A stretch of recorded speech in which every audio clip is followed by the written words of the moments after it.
Hey, what's up, GERO 200? All right, it's me again. All right, so today's mission, we're going to go into Module 2, and we're going to do the second half of the United Nations report of no one being left behind that is older across the world. All right, so let me get my picture out of here. All right, so this is, again, my homepage.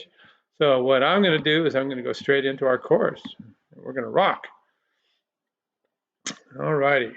So today is actually May 17th, 2024. I'm doing these ahead of time because tomorrow, Julie and I fly out to Nosara, Costa Rica. This is our May master class. So we have 21 USC students that we're going to be down in Nosara with for 2 weeks. And so I'll be doing the rest of these recordings, maybe one more at home tomorrow morning, but the rest will be down in Nosara, and then we'll come back home. So you'll check this out. All right.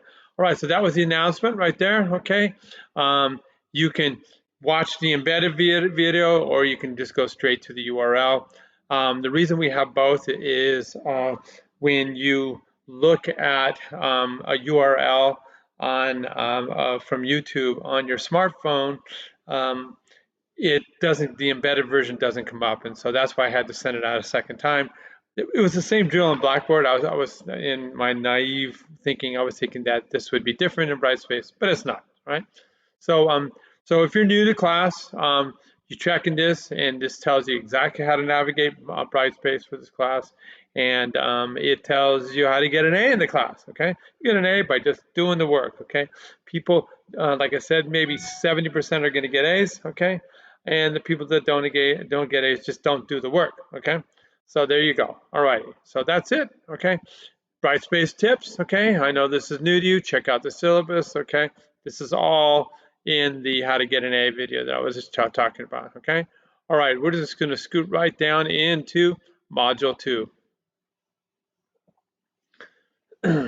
Perfect, all right? So my video is gonna go right into here, okay? So no need for me to go there because I'm making it right here, right now. So what we need to go is go into population aging here and why it matters, okay? So the first go around, we did 1, 2, and 3. That was a longer lecture. We're just doing chapters 3 and 4 today. And then we'll give you a little tour of the first discussion that is that has any substance to it, okay? The first one was just, hey, introducing yourself, saying, hey, how are you, all right? This is all very relevant to what we're going to talk about here. Remember, most of the data in the United Nations report is derived from the Organization for Economic Cooperation and Development, and these are about 17 very developed, very advanced countries across the world, okay? And they look at some of the social issues, okay? The fiscal issues, the economics of their countries tied to having a compassionate social society that cares for old people, and they find out their problems, and then they make recommendations to the developing countries, okay? And oftentimes we'll provide services and send people down there to help out, okay? All righty, so when we look at this, we're always talking about, the gross domestic product, and the gross domestic product is again, it just looks like, it looks at the financial well-being of the country, okay? And it's just how much money is generated, okay, that year through sales for flowers during Mother's Day, okay, through sales of pool supplies for my pool, new furniture, paint, okay, whatever the business is, okay, the revenue of the country, all right? And then we look over here and we ask ourselves, what percentage of all this revenue then is turned around and spent public expenditures on pensions, okay, as a percentage of the GDP, all right? So the public pension system, okay, is different than the private pension system. Private pension system, you can go work for a company. My friend John Dworkin, he worked for UPS, okay, that's a private company, and they offered a small guaranteed income called a pension, okay? USC does not offer a pension, okay? That's my employer. And so then I have to do what's called a defined contribution. This is where I invest my own money into retirement plans. We're going to look at that later on. All right, so that's the background.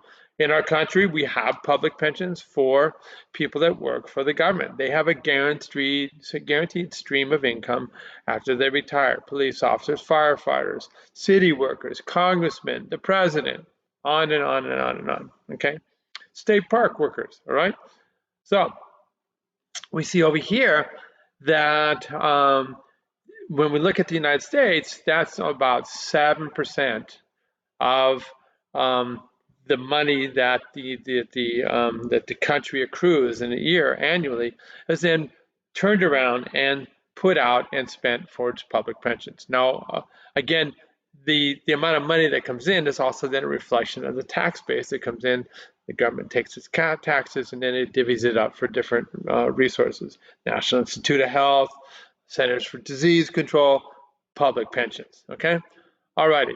So that's 7%. And then you look at these countries, and these countries are in big trouble. All right, the government has guaranteed, okay, an income stream, okay, twice of their GDP is going towards pensions, okay, and it's kind of not sustainable. So you look across the board: Spain, Poland, Finland, Austria, Portugal, Italy, and Greece. You know, those are the big ones. All right, and down here on the other far end, okay, Colombia, Iceland, they don't have big income streams, and so they have to save the money to get things done. So very little is going out towards a pension system, right? All right, so we look down here. It says public and private expenditures, okay, on pensions, okay, and again as a percentage of the GDP, okay. So we saw here that the public system, okay, again, your tax is going to pay firefighters was about 7%, okay? We look over here and it's coming up here. This is just a different data pool, okay? But private and public. So right here, that's about, you see, all told, it's approaching 12%, okay? This is roughly the 7 that we see up there. And then we see down here, this private pension, okay, is about almost 5%, okay? All righty. Again, so it's expected that private companies will take care of this, okay? All righty. So then we look over here and we see Italy and Greece, there's no private, there's no Microsoft contributing to a pension or anything like that, okay? We see that it's all government. So when we're thinking about globally, this is why they are getting into trouble, okay? A little more definition in here, all right? Social Security is separate from the pension system. That's a whole different ball game, okay? Private pensions are offered by a few large companies, okay? All righty. And as we told you, the population is aging, okay? So the number of workers per Social Security retiree is falling, okay? Separate issue here. That means if I want the same Social Security check every single month, then I'm gonna have to make you pay more in 2035 than you are in 1950, all right? Because here we had a lot more people paying into that one person's, here's the one Social Security. So this is what you guys are gonna have to deal with. Guaranteed they're gonna raise Social Security taxes sometime in your working life. And then the other thing is they're gonna ask us to wait longer to retire, and they could even, there's all kinds of discussion about cutting Social Security, okay, which would be a big problem. All right, alrighty. So I want to give that perspective to you, okay, and what all that means. And now you see right here, this is the slide deck. So I'm going to click on this guy, and it's going to come up right here as my PDF file, okay. Awesome. Alrighty, so I'm going to make it so we can see it, okay, and I'm going to scroll down to get to chapter 4, okay. Like I said, there was a lot more work in the previous lecture, okay. I know that these, economics are really difficult to wrap your head around, but I just trying to give it to you so you have a feel, okay. So we're going to do again. This is the, we call it week 2, but it would be actually module 2 for you guys, and so we're going to go over 4 and 5. aging, poverty, inequality, okay, now in the future, and then we're going to go over the crisis of care, meaning caregiving, okay? Alrighty, so a big, hot ticket item, okay, is how expensive it is when you start having poor health. You start having disability, okay? You have diabetes, heart disease, kidney disease, arthritis, on and on and on, okay? So the old age pensions and access to health care are critical to reducing the poverty, okay? So we need a better pension system. It would be nice, but it would be more taxes. That's the drill in the Nordic countries. So where they're looking at Netherlands, Sweden, Norway, they have a really high tax base, okay? They're very happy in those countries, so maybe that's something that's going on. So they have guaranteed pensions, okay? They also have easier access to healthcare, Our healthcare system is kind of a mess, okay? So we're going to look at, even when you're on Medicare, the out-of-pocket expenses can be enormous. Medicare pays a certain percentage, okay?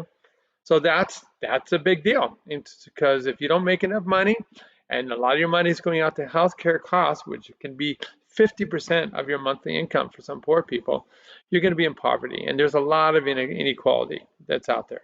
I'm going to be fine, but there are people that are not fine because they just were laborers that didn't make enough money, okay?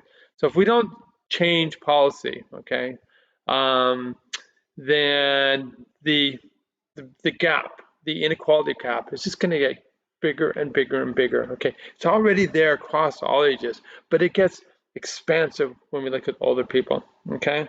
Because there's so many costs that you encounter, health costs that you encounter, okay?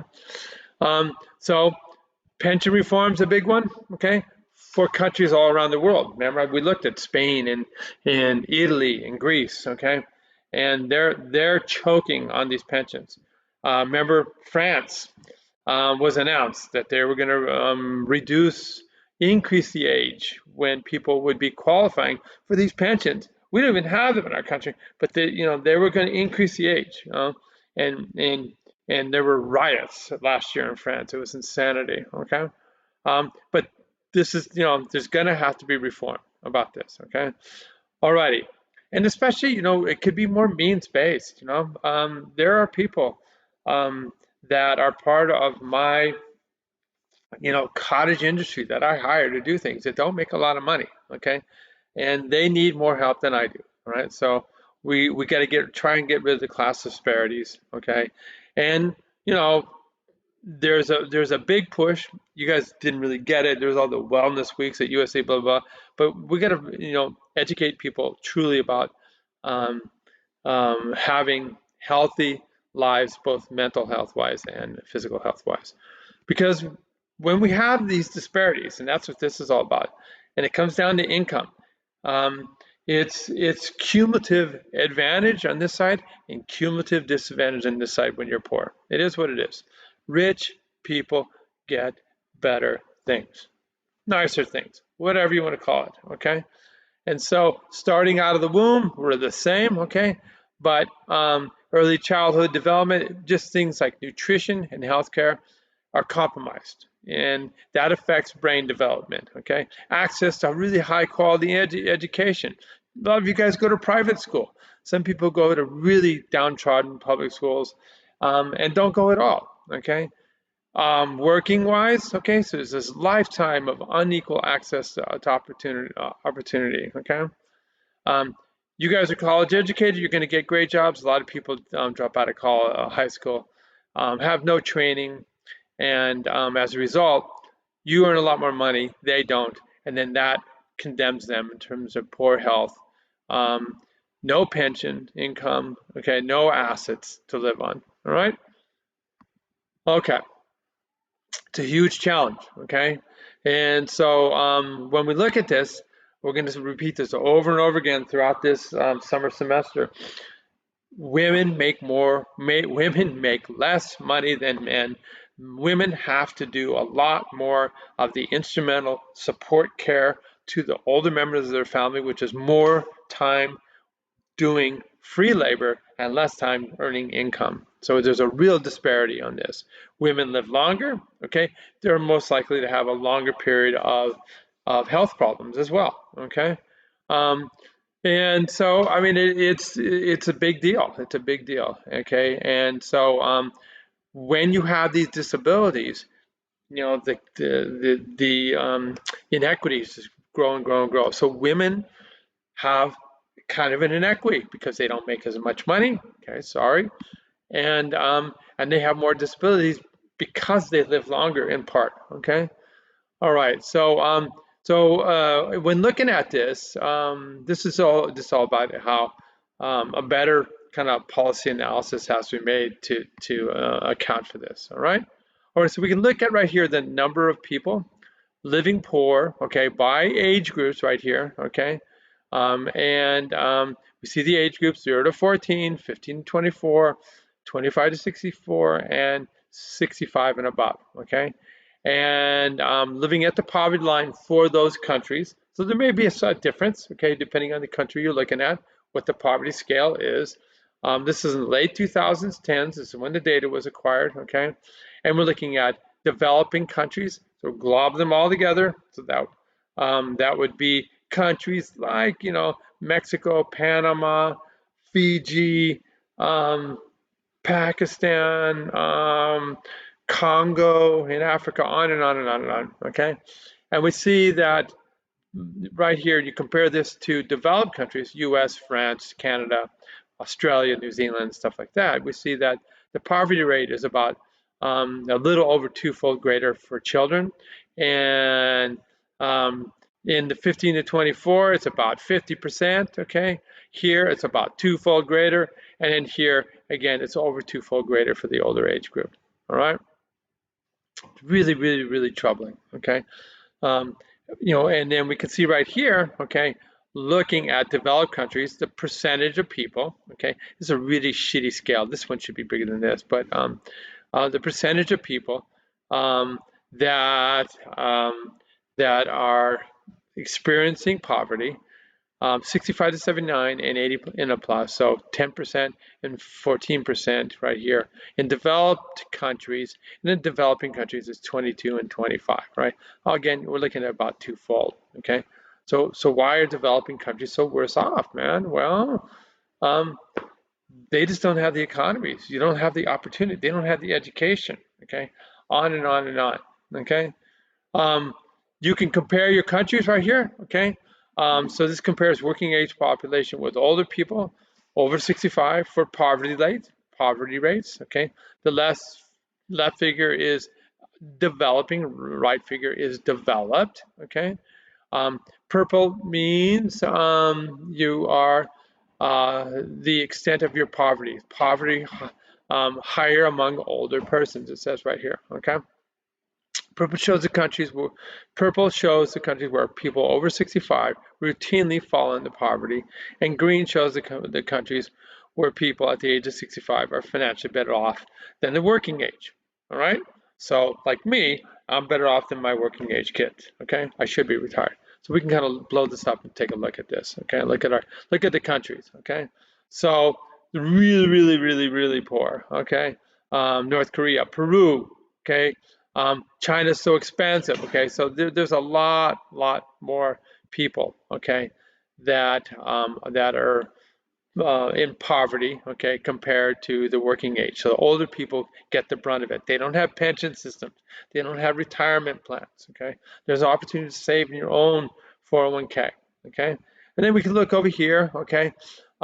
Japan, okay, it's surprisingly up here as well. We're going to come down here and we see, because of the pension system, we see Italy and Greece and Spain, okay, they do better, okay?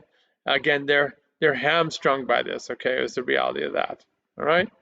Okay, that's what that's all about, okay? Let's go back. Oops, sorry. Okay, next, okay? So we can look at this is looking at, this view looks at all age groups, okay, in 8 developed countries, the US, Canada, France, you know, countries like that, New Zealand. And we're looking at the number of households living above poverty level in purple, and the number that are living at or below the poverty level in green, households right here we see as a function of age, okay? And we see that that the ratio is about the same, young versus aged, okay? Of the number of people, okay, is grown through here, okay? And so we see that you know, like in the United States, would be one of the select countries. We'd see that this is roughly 200,000 people are at the poverty level, whereas 600,000 are above the poverty level. Okay, and you see the growth in numbers here, and when they look at that. Okay. There's a big gender difference. So this is the average right here, okay? Share of population living in poverty by age and sex, okay? And we see right here, this right here is the age, the average trend right here, okay? That's in purple, the total population. And you can see the difference between men, only maybe just below 10% are living in poverty in this over 80 age group. But you see in women, it's 16%, okay? No difference here in terms of developing countries, but you see that sadly, because they don't have the financial resources, that many more are living in poverty. See, they're about double here than what we see there. So, all right? Okay, so older people report lower life satisfaction, fewer social interactions, people die off, they lose their mobility, okay, and less support compared to working age. It is what it is, okay? All right, in terms of health, okay, being an issue, education is huge, okay? So we can look at selected countries in developing regions and selected countries um, uh, developed regions and selected countries in developing regions, okay? And we ask ourselves the percentage of peoples that are in relative poverty by education level, okay? And we see here that that when you have low education, purple, you're more likely in the United States, a developed country, to be in poverty. Okay, medium education, you knock it down, and high education, like me, you're about a third of what we see there. Okay, we see here again with low education in developing countries, you're really messed up. Okay, and education has a huge impact. Okay, they actually get right in line with us in terms of how education reduces poverty. Okay, this is looking at people 50 and older that have functional disability. Okay, and it's something to think about. Okay, the cost of living. Okay, if you have kidney disease, heart disease, okay, really bad arthritis, on and on and on, you're obese, okay, and you have lots of disability, okay? And we're looking at here as a function of education, okay? And so, and we see here that high education, you have a lower disability, that's the purple. Low education, you're much more likely to have disability as you get older. And you can, again, you can choose your country, okay? So let's go here, boom, boom, boom. Okay, so we can look at Mexico right here, China, okay, United States, okay. I think it's kind of sad that in the United States that there's so much disability here for the low education level. We should be doing better than that, okay? Look at over here in Sweden. Why can't we be like Sweden, okay? We got some issues, believe me, okay? Alrighty. Okay, so we see that disability it says while disability rates are higher in developing countries than in developed countries around the world, the poorest ones are the ones that really get, of course, impacted. All right. This is the likelihood. Okay. An odds ratio, odds ratio of 1, that there's no history of physically demanding work, and the likelihood, both men and women, of having disability, it's no increase. That's an odds ratio of 1. Okay. If you have a bunch of higher education, again, no disability, okay? And this is just streaming through the education. The lower the education level, the more the likelihood of disability, and the greater the physically demanding work, the greater the disability for men and women. Okay. So we're looking at unemployment rate, okay, and looking at developed and developing countries, okay, and so these are developed countries, these are developing countries, and we see that because we have stronger economies, that there's a much greater likelihood of work through here. I'm just going to go through that, okay. Alrighty, let's go on to chapter 5 here, okay. So when you have disability and you have this healthcare crisis, then what happens is you need help. You need long-term care, okay? Doing simple things like going to the store, okay? Cleaning your house, getting food, cooking, on and on.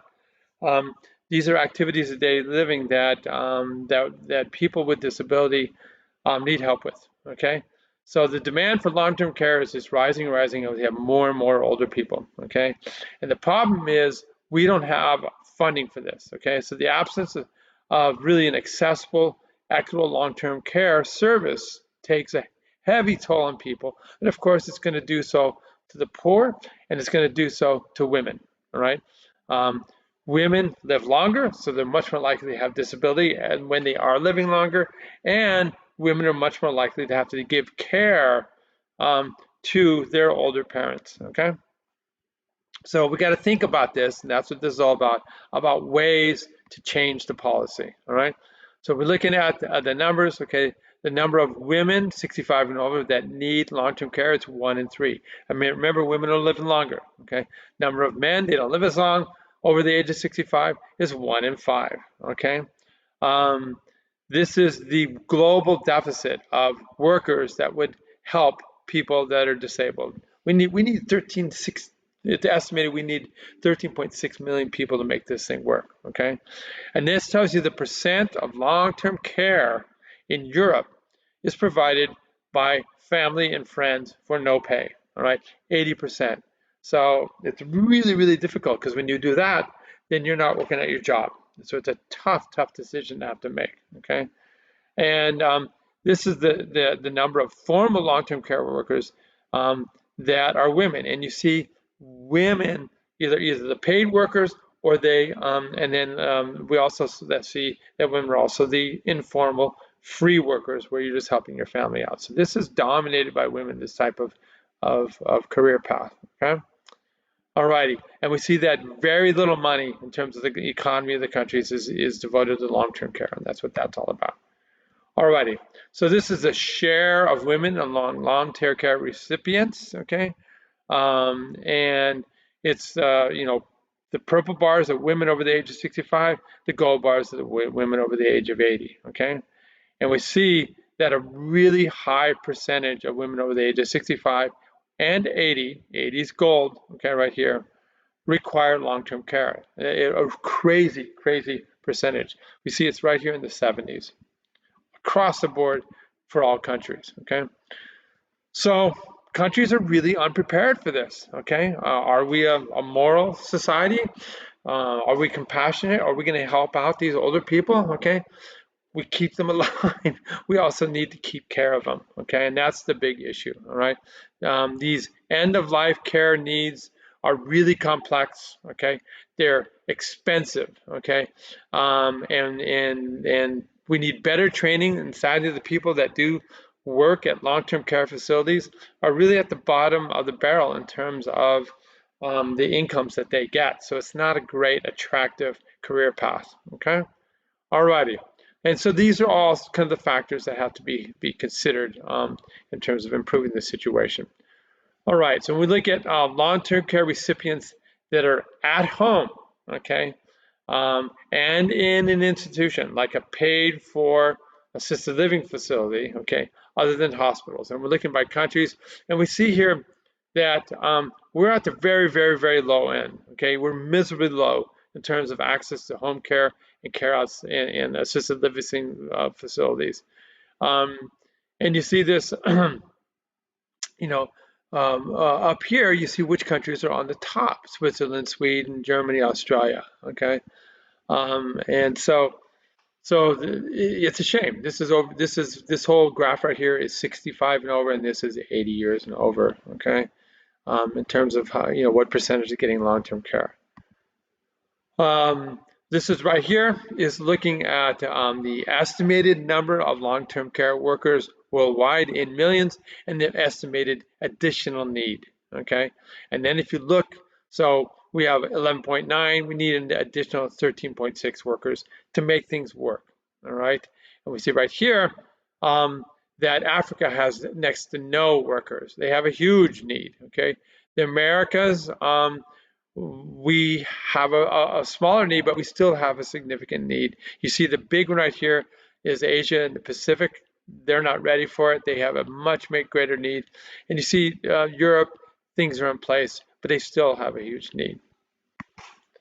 Okay, when we're looking at the time that women spend on unpaid work, like I said, we see the second bar male, male, male, male, male, male across all these different regions of the world. We can also look at high-income countries, middle-income countries, and low-income countries.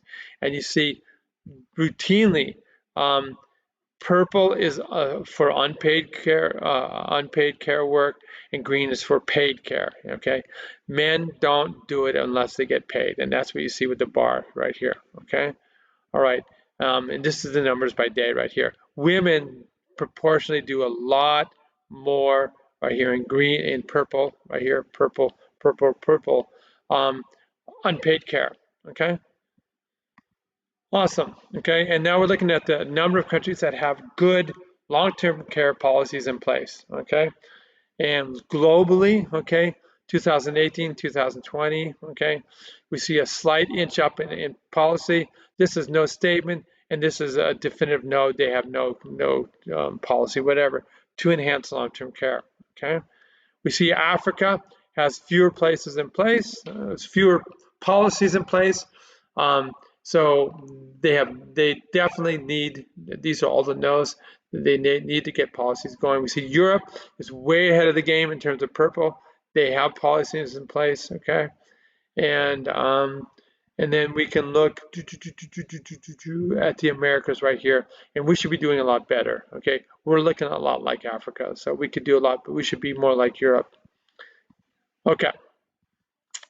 Government spending and household out-of-pocket payments for long-term care. And we see a lot of different countries. People do a lot better than we do. Okay, here's the United States here in the end. Okay, and this is government, which is purple, and green is out-of-pocket. Okay, so we have a long ways to go to catch up to some of these other countries, like the Netherlands. Look at how much the government spends on long-term care. All right, these are assisted living facilities. All right, we look at right here, the final figure. All right, and this is the amount of government spending on long-term care as a percentage of how wealthy the country is. Okay, and then this is the number of residential beds per 1,000 population, ages 65 and over. Okay. And we see right here that we are on the absolute lower end. We see right here the number of beds per 1,000 people. Look at Norway. They spend all kinds of money. Sweden, New Zealand, Belgium, right? Denmark, Japan, okay? But we're on the low end. All righty. So that's everything you need to know for that. We've gone over this right here, okay? If you're new to the game, okay, we're just going to go back right here to why population aging matters. All right, my video that I just did is going in right here. I reviewed all this. You do the quiz. Should have told you earlier, but it's best to open the quiz and do that at the same time, okay? And now what you're gonna do is you're gonna do discussion. You do one primary post, okay? And then you do 3 comments on your classmates' post to get full credit, all right? That's the drill. And so we're looking at here, we want to take a look at these figures put out by the National Institute of Aging, okay? Looking at the shifts in population, okay? Fewer people under the age of 55 as a percentage of the population, and this rocketing up of people over the age of 65, okay? We talked about developed versus developing countries.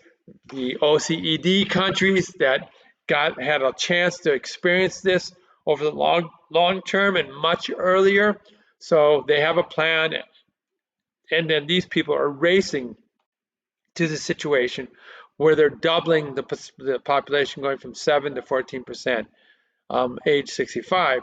And so they need to be informed, and they're in crisis, these countries, okay? South Korea, China, Brazil, and Thailand, okay? We see the growth in population, the raw numbers, okay?